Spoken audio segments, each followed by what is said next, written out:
السلام علیکم ورحمۃ اللہ وبرکاتہ۔ سبسکرائب کیجیے FB آصف یوٹیوب چینل کو اور بیل آئیکن کو پریس کرنا نہ بھولیں تاکہ ہر نئی ویڈیو کی نوٹیفیکیشن آپ تک پہنچتی رہے۔ السلام علیکم ورحمۃ اللہ وبرکاتہ۔ اس کا اللہ کے درمیان پردہ ہے، وہ کسی بھی آنے والے حال کو اللہ کی طرف نہیں بلکہ شکلوں کی طرف پھیر دیتے ہیں۔ اس لیے ان کے نزدیک ہر نفع اور نقصان کی ظاہر ہونے والی شکلیں ان کے نزدیک معبود ہیں۔ انہوں نے اللہ کے غیر کی طرف حالات کو منسوب کر کے اللہ کے غیر کو معبود بنایا ہی اسی لیے ہے۔ اللہ کے غیر کو معبود بنایا ہی اس لیے ہے کہ وہ ہر چیز کے ظاہر نقصان اور ظاہر نفع کو اس چیز کی طرف منسوب کر دیتے ہیں۔ میری بات وہ توجہ سے سننا۔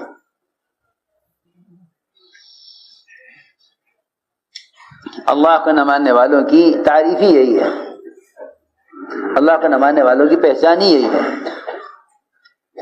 کہ جو بھی حال آتا ہے ان پر وہ اس حال کو کسی سبب سے جوڑ دیتے ہیں۔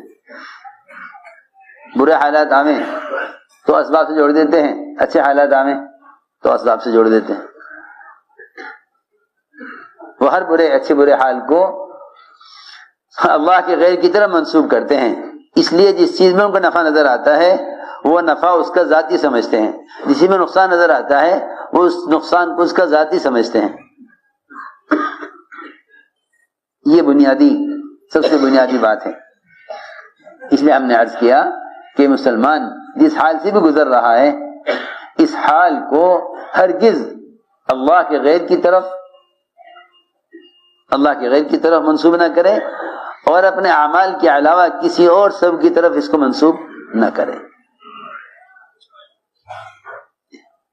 ایسے مسلمان اگر خدا نہ کرے گناہوں کی طرف جا رہے ہیں تو یہ حالات ان کو توبہ پر لے آویں گے،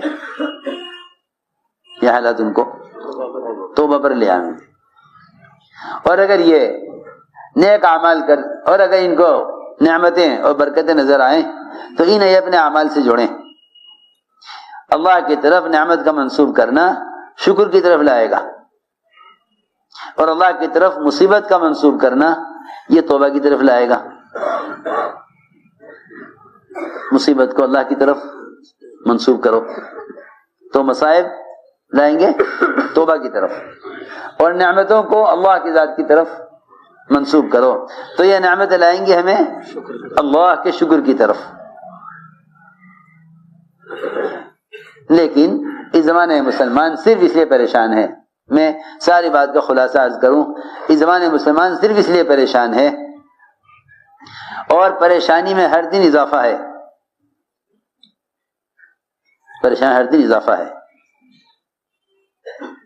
پریشان اس لیے ہے کہ جتنے بھی مصائب مسلمانوں پر ہیں یہ ان سارے مصائب کو اللہ کے غیر کی طرف منسوب کر رہے ہیں، ان مصائب کو اللہ کے غیر کی طرف منسوب کر رہے ہیں۔ حدیث میں مومن کا اور کافر کا فرق یہ بتلایا، کہ مومن وہ ہے جو اچھے برے حال کو اللہ کی طرف منسوب کرے گا،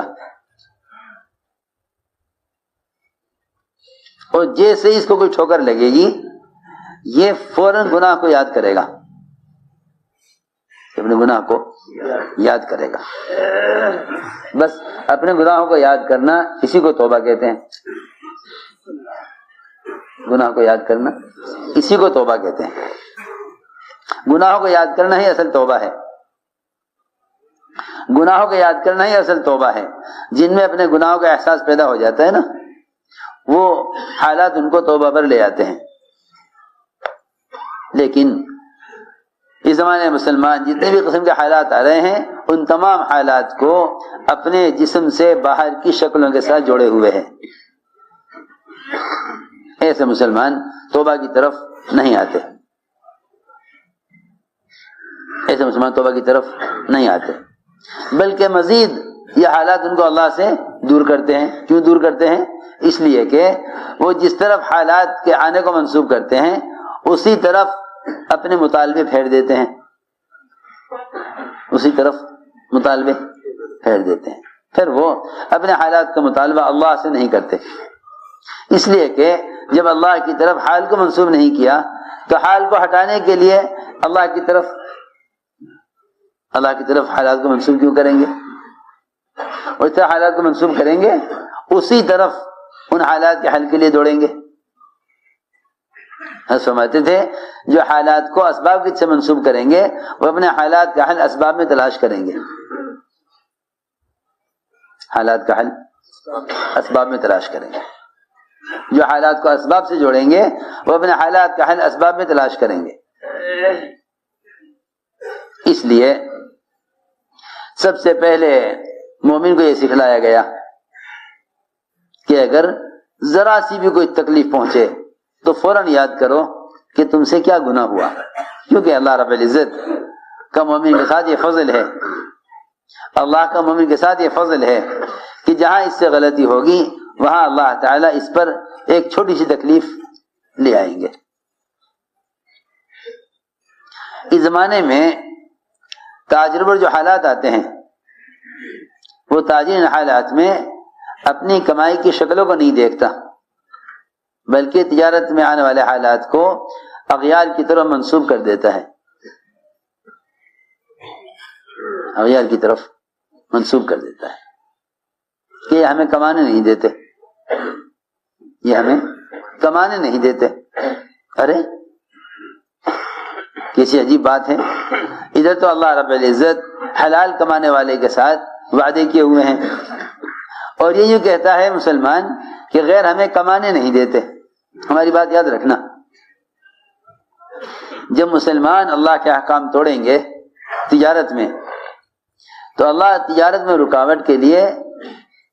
رکاوٹ کے لیے مسلمان کو مسلمان کے مقابل نہیں کریں گے، بلکہ تجارت میں حکم توڑنے کی وجہ سے غیروں کو مسلمان کی تجارت میں رکاوٹ بناویں گے۔ اللہ تعالی حکم پورا کرنے والے مسلمانوں کے مقابلے میں باطل کو مغلوب کریں گے، اور جو لوگ حکم توڑیں گے اللہ تعالی غیروں کے راستے سے حالات لاویں گے۔ یہ ساری تاریخ سے بھری ہوئی ہے کہ جب مسلمان حکم توڑے گا تو اللہ تعالی غیروں کے راستے سے حالات لاویں گے۔